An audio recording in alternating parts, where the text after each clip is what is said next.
اعوذ باللہ من الشیطان الرجیم، بسم اللہ الرحمن الرحیم۔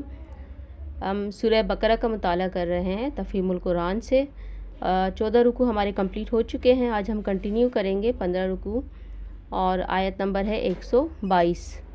یا بنی اسرائیل اذکروا نعمتی التی انعمت علیکم وانی فضلتکم علی العالمین۔ اے بنی اسرائیل، یاد کرو میری وہ نعمت جس سے میں نے تمہیں نوازا تھا، اور یہ کہ میں نے تمہیں دنیا کی تمام قوموں پر فضیلت دی تھی۔ یہاں سے ایک دوسرا سلسلہ تقریر شروع ہوتا ہے جسے سمجھنے کے لیے ان امور کو اچھی طرح ذہن نشین کر لینا چاہیے۔ نمبر 1، یہ حضرت نوح کے بعد حضرت ابراہیم علیہ السلام پہلے نبی ہیں جن کو اللہ تعالیٰ نے اسلام کی عالمگیر دعوت پھیلانے کے لیے مقرر کیا تھا۔ انہوں نے پہلے خود عراق سے مصر تک اور شام و فلسطین سے ریگستان عرب کے مختلف گوشوں تک برسوں گشت لگا کر اللہ کی اطاعت و فرمانبرداری یعنی اسلام کی طرف لوگوں کو دعوت دی۔ پھر اپنے مشن کی اشاعت کے لیے مختلف علاقوں میں خلیفہ مقرر ہوئے۔ شرق اردن میں اپنے بھتیجے حضرت لوط علیہ السلام کو، شام و فلسطین میں اپنے بیٹے حضرت اسحاق علیہ السلام کو، اور اندرون عرب میں اپنے بڑے بیٹے حضرت اسماعیل علیہ السلام کو مامور کیا۔ پھر اللہ تعالیٰ کے حکم سے مکے میں وہ گھر تعمیر کیا جس کا نام کعبہ ہے، اور اللہ ہی کے حکم سے وہ اس مشن کا مرکز قرار پایا۔ اب دوسرا نمبر پہ حضرت ابراہیم علیہ السلام کی نسل سے 2 بڑی شاخیں نکلیں۔ ایک حضرت اسماعیل علیہ السلام کی اولاد جو عرب میں رہی۔ قریش اور عرب کے بعض دوسرے قبائل کا تعلق اسی شاخ سے تھا، اور جو عرب قبیلے نسلاً حضرت اسماعیل علیہ السلام کی اولاد نہ تھے، وہ بھی چونکہ ان کے پھیلائے ہوئے مذہب سے کم و بیش متاثر تھے، اس لیے وہ اپنا سلسلہ انہی سے جوڑتے تھے۔ دوسرے حضرت اسحاق علیہ السلام کی اولاد جس میں حضرت یعقوب علیہ السلام، یوسف علیہ السلام، موسیٰ علیہ السلام، داؤد علیہ السلام، سلیمان علیہ السلام، یحییٰ علیہ السلام، عیسیٰ علیہ السلام اور بہت سے انبیاء علیہم السلام پیدا ہوئے۔ اور جیسا کہ پہلے بیان کیا جا چکا ہے، حضرت یعقوب علیہ السلام کا نام چونکہ اسرائیل تھا، اس لیے یہ نسل جو ہے بنی اسرائیل کے نام سے مشہور ہوئی۔ ان کی تبلیغ سے جن دوسری قوموں نے ان کا دین قبول کیا، انہوں نے یا تو اپنی انفرادیت ہی ان کے اندر گم کر دی، یا وہ نسلاً تو ان سے الگ رہے مگر مذہباً ان کے متبع رہے یعنی اتباع کیا۔ اسی شاخ میں جب پستی و تنزل کا دور آیا تو پہلے یہودیت پیدا ہوئی اور پھر عیسائیت نے جنم لیا۔ نمبر 3 جو ہے حضرت ابراہیم علیہ السلام کا اصل کام دنیا کو اللہ کی اطاعت کی طرف بلانا اور اللہ کی طرف سے آئی ہوئی ہدایت کے مطابق انسانوں کی انفرادی و اجتماعی زندگی کا نظام درست کرنا تھا۔ خود اللہ تعالیٰ کے مطیع تھے اور ان کے دیے ہوئے علم کی پیروی کرتے تھے، دنیا میں اس علم کو پھیلاتے تھے اور کوشش کرتے تھے کہ سب انسان مالک کائنات کے مطیع ہو کر رہیں۔ یہی خدمت تھی جس کے لیے وہ دنیا کے امام و پیشوا بنائے گئے تھے۔ اس کے بعد یہ امامت کا منصب ان کی نسل کی اس شاخ کو ملا جو حضرت اسحاق علیہ السلام اور حضرت یعقوب علیہ السلام سے چلی اور بنی اسرائیل کہلائی۔ اسی میں انبیاء پیدا ہوتے رہے، اسی کو راہ راست کا علم دیا گیا، انہی کے سپرد یہ خدمت کی گئی کہ اس راہ راست کی طرح اقوام عالم کی رہنمائی کریں، اور یہی وہ نعمت تھی جسے اللہ تعالیٰ بار بار اس نسل کے لوگوں کو یاد دلا رہا ہے۔ اس شاخ نے حضرت سلیمان علیہ السلام کے زمانے میں بیت المقدس کو اپنا مرکز قرار دیا۔ اس لیے جب تک یہ شاخ امامت کے منصب پر قائم رہی، بیت المقدس ہی دعوت اللہ کا مرکز اور خدا پرستوں کا قبیلہ رہا۔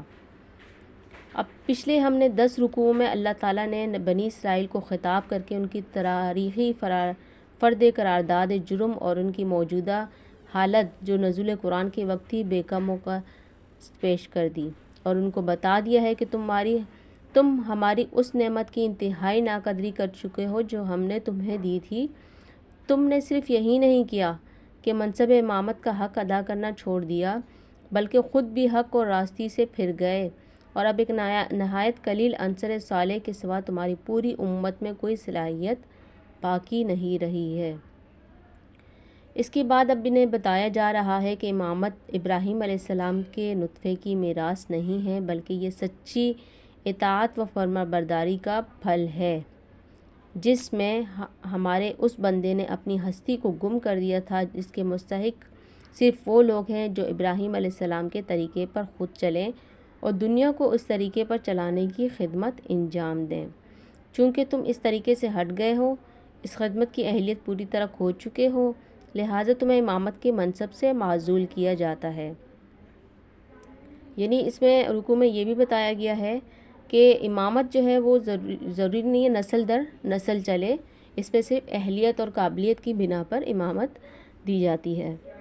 اور ساتھ ہی ساتھ اشاروں میں یہ بھی بتا دیا جاتا ہے کہ جو غیر اسرائیلی قومیں تھیں موسیٰ علیہ السلام اور عیسیٰ علیہ السلام کے واسطے سے حضرت ابراہیم علیہ السلام کے ساتھ اپنا تعلق جوڑتی ہیں، وہ بھی ابراہیمی طریقے سے ہٹی ہوئی ہیں۔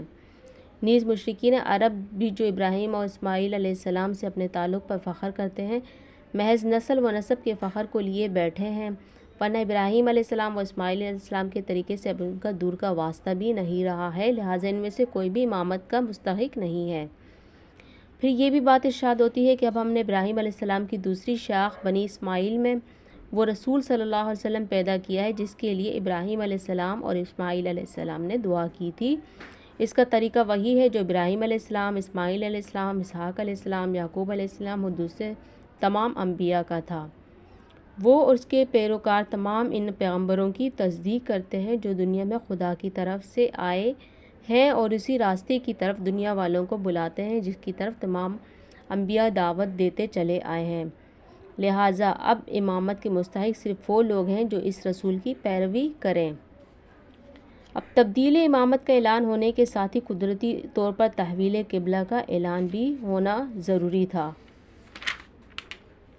جب تک بنی اسرائیل کی امامت کا دور تھا، بیت المقدس مرکز دعوت رہا اور وہی قبلہ اہل حق بھی رہا۔ یعنی جب تک بنی اسرائیل کا دور تھا تو اس وقت تک تو بیت المقدس ہی جو ہے قبلہ اول تھا ہمارا۔ خود نبی صلی اللہ علیہ وسلم ان کے پیرو بھی اس وقت تک بیت المقدس ہی کو قبلہ بنائے رہے، مگر جب بنی اسرائیل اس منصب سے باضابطہ طور پر معزول کر دیے گئے تو بیت المقدس کی مرکزیت آپ سے آپ ختم ہو گئی، لہٰذا یہ اعلان کیا گیا کہ اب وہ مقام دین الہی کا مرکز ہے جہاں سے اس رسول صلی اللہ علیہ وسلم کی دعوت کا ظہور ہوا ہے، اور چونکہ ابتدا میں ابراہیم علیہ السلام کی دعوت کا مرکز بھی یہی مقام تھا، اس لیے اہل کتاب اور مشرکین کسی کے لیے بھی یہ تسلیم کرنے کے سوا چارہ نہیں ہے کہ قبلہ ہونے کو زیادہ حق کعبے ہی کو پہنچتا ہے۔ ہٹ دھرمی کی بات دوسری ہے کہ وہ حق کو حق جانتے ہوئے بھی اعتراض کیے چلے جائیں۔ امت محمدی صلی اللہ علیہ وسلم کی امامت اور کعبے کی مرکزیت کا اعلان کرنے کے بعد ہی اللہ تعالیٰ نے 19ویں رکوع سے آخر سورہ بقرہ تک مسلسل اس امت کو وہ ہدایات دی ہیں جن پر اسے عمل پیرا ہونا چاہیے۔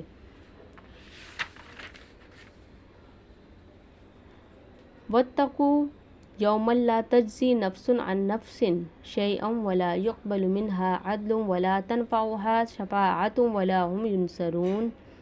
واتقوا اور ڈرو اس دن سے جب کوئی کسی کے ذرا کام نہ آئے گا، نہ کسی سے فدیہ قبول کیا جائے گا، نہ کوئی سفارش ہی آدمی کو فائدہ دے گی، نہ مجرموں کو کہیں سے کوئی مدد پہنچ سکے گی۔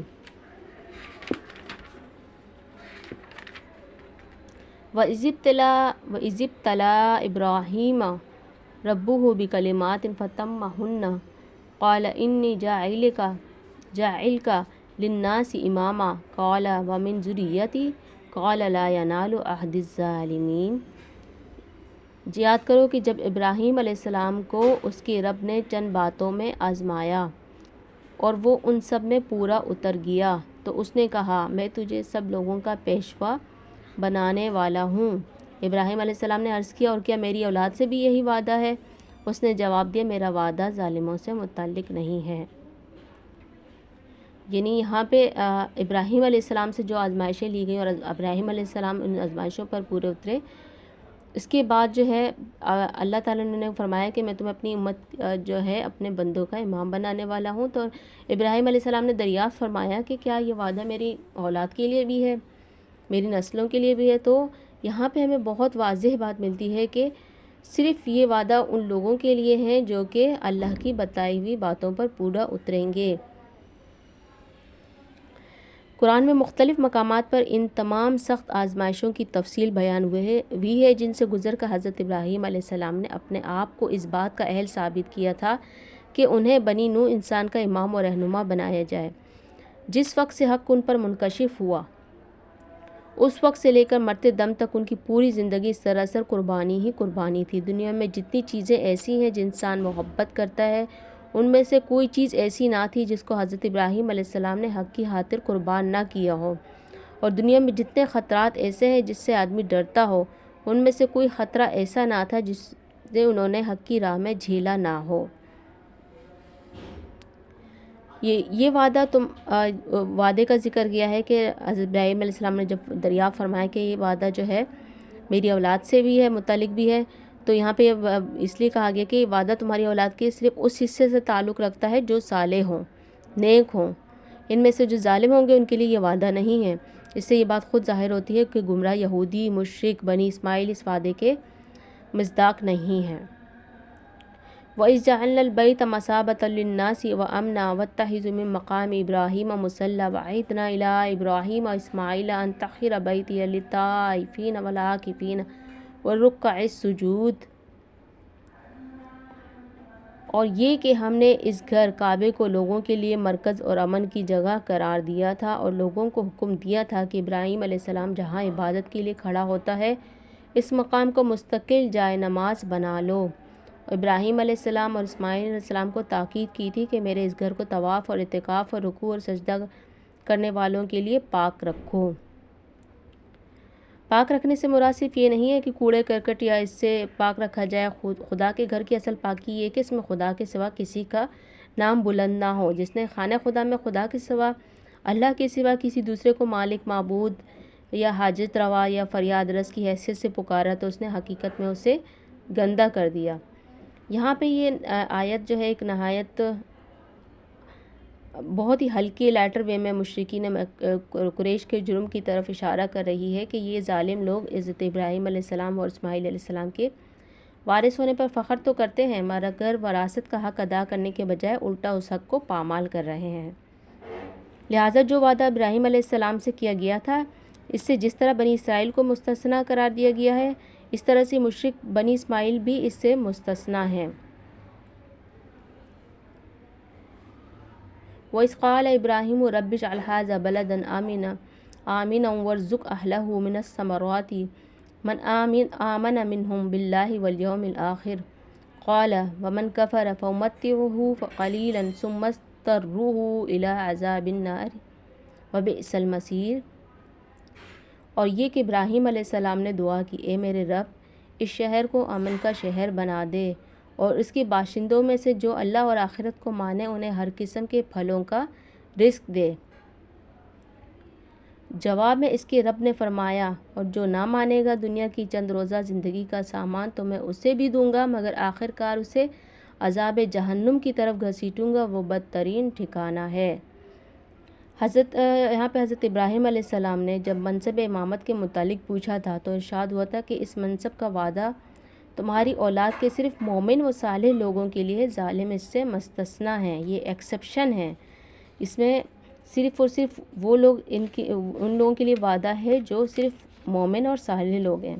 اس کے بعد جب حضرت ابراہیم علیہ السلام رزق کے لیے دعا کرنے لگے تو سابق فرمان کو پیش نظر رکھ کر انہیں صرف اپنی مومن اولاد ہی کے لیے دعا کی، مگر اللہ تعالیٰ نے جواب میں اس غلط فہمی کو فوراً ہی دور فرما دیا اور بتایا کہ امامت صالح اور چیز ہے اور رزق دنیا دوسری چیز ہے۔ امامت صالح صرف مومنین صالحین کو ملے گی مگر رزق دنیا کافر کو بھی ملے گی، مومن کو بھی ملے گی، سب کو ملے گی۔ اس سے یہ بات خود بخود نکل آئے گی کہ اگر کسی کو رزق دنیا فراوانی کے ساتھ مل رہا ہے تو وہ اس غلط فہمی میں نہ پڑیں کہ اللہ اس سے بھی راضی ہے اور وہ خدا کی طرف سے پیشوائی کا مستحق بھی ہے۔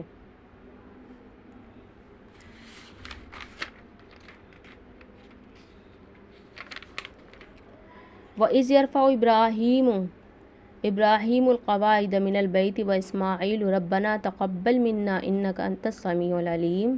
اور یاد کرو ابراہیم علیہ السلام اور اسماعیل علیہ السلام جب اس گھر کی دیواریں اٹھا رہے تھے تو دعا کرتے جاتے تھے، اے ہمارے رب ہم سے یہ خدمت قبول فرما لے، تو سب کی سب سننے اور سب کچھ جاننے والا ہے۔ ربنا وجعلنا مسلمین لک ومن ذریتنا امۃ مسلمۃ لک وارنا مناسکنا وتب علینا انک انت التواب الرحیم۔ اے رب ہم کو اپنا مسلم یعنی مطیع فرما بنا، ہماری نسل میں سے ایک ایسی قوم اٹھا جو تیری مسلم ہو، ہمیں اپنی عبادت کے طریقے بتا اور ہماری کوتاہیوں سے درگزر فرما، تو بڑا معاف کرنے والا اور رحم فرمانے والا ہے۔ ربنا وابعث فیہم رسولا منہم یتلو علیہم آیاتک ویعلمہم الکتاب والحکمۃ ویزکیہم انک انت العزیز الحکیم۔ اور اے رب ان لوگوں میں خود انہی کی قوم سے ایک ایسا رسول اٹھا جو انہیں تیری آیات سنائے، ان کو کتاب اور حکمت کی تعلیم دے اور ان کی زندگیاں سنوارے، تو بڑا ہی مقتدر اور حکیم ہے۔ یہاں پہ زندگی سنوارنے میں جو ہے صرف سٹیٹس وہ نہیں ہے، یہاں پہ اصل میں مراد ہے کہ خیالات، اخلاق، عادات، معاشرت، تمدن، سیاست، ہر چیز کو سنوارنا شامل ہے۔ یہاں پہ بتانا مقصود ہے کہ محمد صلی اللہ علیہ وسلم کا ظہور دراصل حضرت ابراہیم علیہ السلام کی دعا کا جواب ہے۔ آج ہمارا مطالعہ ہوا ہے رکوع نمبر 15 تک آیت نمبر 129 تک۔ اللہ تعالی ہمیں اس پہ سمجھنے والا، عمل کرنے والا اور دوسروں تک پہنچانے والا بنائے، آمین۔ جو ہمارے چینل پہ نئے ہیں ہمارے چینل کو سبسکرائب کر لیں اور فیڈ بیک لازمی دیں کہ آپ کو ہماری ویڈیو اور جو ہے اس میں کوئی چینجز وغیرہ جو بھی کرنے چاہیں آپ ہمیں فیڈ بیک میں لازمی دیں تاکہ ہم اس کو زیادہ بہتر سے بہتر طریقے سے آپ کے سامنے پیش کریں۔ جزاک اللہ خیر۔